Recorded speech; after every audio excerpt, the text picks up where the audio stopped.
I wonder often if there's any relationship between guilt and gold. That the love of money is the root of evil. It's a very true saying.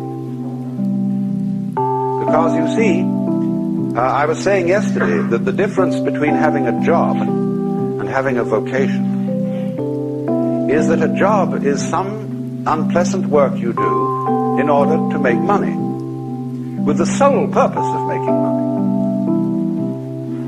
And there are plenty of jobs because there is still a certain amount of dirty work that nobody wants to do, and that therefore they will pay someone to do it.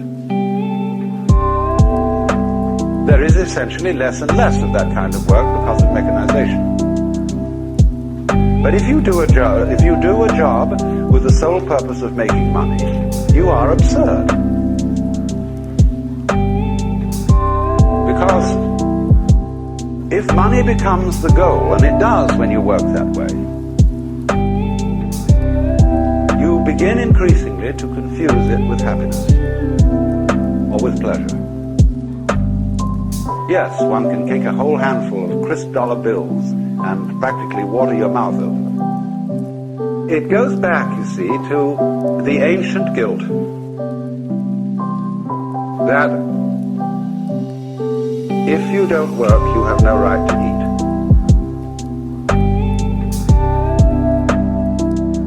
While it is true that we are all one human family, and that every individual involves every other individual,